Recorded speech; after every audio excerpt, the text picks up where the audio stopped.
Hello friends, Tanya here with day 3 of the 13 days of Craft-O-Ween from Spellbinders. Here is our day 3 folder with our die set, and it is a cool poison bottle with the sentiment "Trick or Treat, You're So Sweet" as the suggested sentiment to go with it, which is in that stamp set that comes in this kit.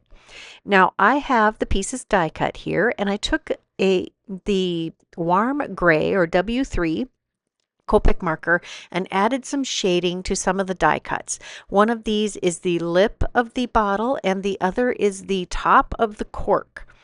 I just wanted those to have a slightly darker appearance to help them stand out. So I'm going to start assembling this really fun and easy to make bottle. This could be a poison bottle, it could be a potion bottle, it could be just a jar for flowers. You can use this in all kinds of ways. It does not have to be Halloween themed. One of the fun things I did with the cork for this bottle is that I added some speckly dots with my Copic marker. I think I used some of the E20s or E30s. Could have even been that warm gray marker. Just going ahead adding some sparkles there. For the label, that has a solid die and a drop-in die that adds the word poison in some dropout letters. I'd cut that from some black cardstock. I think that might even be glitter cardstock, and some green cardstock. There's also this little skull that has a backer, which I'm going to add with, oh no, I didn't add the backer. This does not have a backer. I add this directly below the word poison on our label. And then there are a set of crossed bones that we can add underneath to complete that classic poison danger symbol. Now I'll add this to the bottle. This bottle does have a little bit of perspective to it, so it looks like it's narrower on the bottom and wider at the top. And the label mirrors that. So we're just going to try to center that as well as we can on the bottle. You could make this label say all kinds of things, especially if you don't use the drop-in die. You can stamp all kinds of different sentiments or images on there. We're going to also use the 5x7 Matting Basics Set B die and the May 2025 3D embossing folder of the month, Stacked Stories. This is gorgeous. It looks like the spines of a bunch of books. We're also going to use the Better Press of the month for March 2024, Friendship Book Plate. And I'm going to heat emboss it. No, sorry, I'm going to glimmer hot foil this on some craft cardstock. This is the Nina Desert Storm cardstock in an 80-pound weight. And I'm using the what was that? It's like the platinum, satin, silver. It's a gorgeous glimmer color. We're also going to use the Perfect Touch rectangle dies and another die from the 5x7 Matting Basic Set B. Actually, I think it's the same die. We're going to I glimmer foiled this image twice, and one of these is going to be for the inside of the card, and the other is going to be for the front of the card. So the Perfect Touch rectangle die is A2 sized, which is the size that this book plate design was created to fit. We're going to put this on the front of the card, though, of a 5x7 card. I'm going to add some beautiful books from several die sets here. Actually, we used some of the Treasured Cardstock Onyx Assorted Pack. We're going to use the Classic Tales, the large die of the month from March 2024, and the stitching die, Stitched Read and Sip from March 2024. That is a beautifully crafted reading and book themed month, and all of these supplies are still available, at least at the time that I created this video. These are layering dies that create the spines of several books and actually several views of closed books that are laying flat or up on end, depending on how you use them in your design. And there's one die that is of the, uh, you can see the pages in a closed book, and another view where the book is open. And this creates a beautiful stack of books. And that coordinates with that embossing folder and all of the other elements in this themed set. I thought that worked perfect with the poison bottle because you're creating a magical potion of your own from your books of knowledge. I used some really cool, or I thought really fun, Halloween colors. We've got some aqua teal colors, some yellowish green or olivey green colors, and this deep purple. And of course, some black. I believe I used some glitter black and some brushed black. And the purple cardstock was spritzed with some probably Hocus Pocus, one of the distress mica stain sprays. This was a piece of cardstock that I pulled out of my rainbow of paper scraps.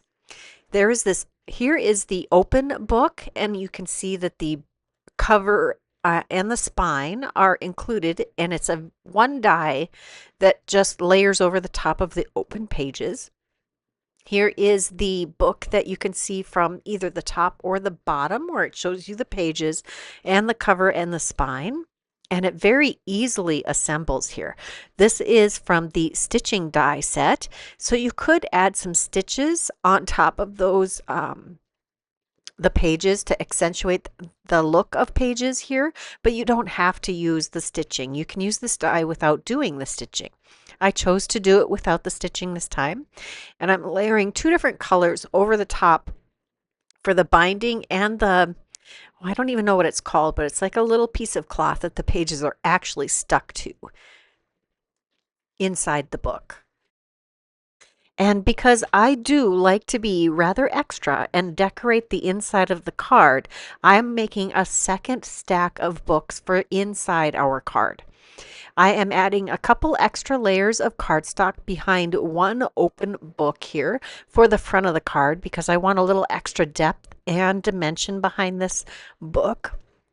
And I'm using a different one of the the onyx treasured cardstocks to add the spine to this book. I've added I've placed my heavyweight block over the top of those so that they all had a good chance to really adhere well. Now it's time to decide which books I'm going to stack together on the front of the card and which ones I'm going to stack inside our card. And this is what I've settled on. So it's time to start adhering all of our pieces. Actually, no, I lied. It's time to add the sentiment to the front of our card. And I'm going to use a different one than was suggested with in our folder. This one says magic and mischief await. I thought that was just perfect with the books and the bottle there. So I'm going to take my laid out pieces here and set that in my MISTI to get perfect placement to stamp that sentiment directly on the book plate glimmer hot foiled piece of cardstock. I'm using my VersaFine Clair Nocturne ink to do my stamping, and I'm being very daring by leaving that stack of books inside the MISTI while I'm doing the stamping. One drop of that ink pad could dispel disaster. I did manage to not drop my ink pad. So much for the thrills and chills, right? We're also going to stamp a sentiment for the inside of the card. So this is the piece that's going to go on the inside. I'm going to use the books I'm going to put on the inside of the card to help with the placement. And we're going to add the sentiment, cheers to spooky sips. I just thought that went well with the poison. We hope you aren't sipping on poison, but that is all the Halloween theme. We're going to put this all on a craft colored cardstock base. This is a 5x7 card base. And I do use 100-pound cardstock for my card bases. We'll add this to the inside of the card. I don't add any extra dimension behind this piece. And then we're going to add our embossed piece with some extra cardstock behind it. Of course, I want a little extra depth and dimension there.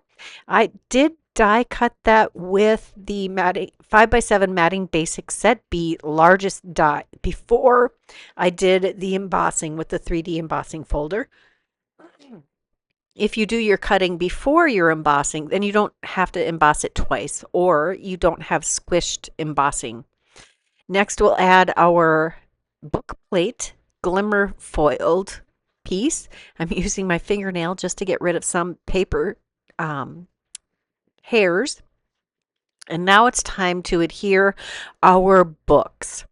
Just going to add those in. I'm trying to space these so that it looks balanced on the card. I'm going to use my poison jar here to help me figure out if this is the way I want it.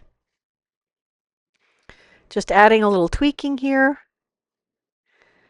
Add some glue behind my top book, and we'll just start layering the books underneath that.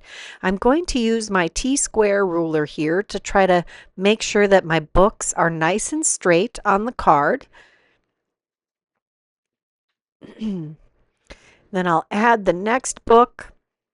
Now I don't need extra layers behind this one. I'm going to try to use that center flower motif on the book spine to help me keep that fairly centered.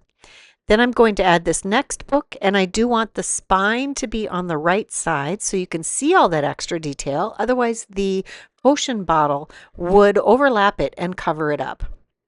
Now I'm going to add a little bit of extra cardstock. We've already added some, but I want a little extra to help balance this after we adhere it, since it's going to partly overlap the books.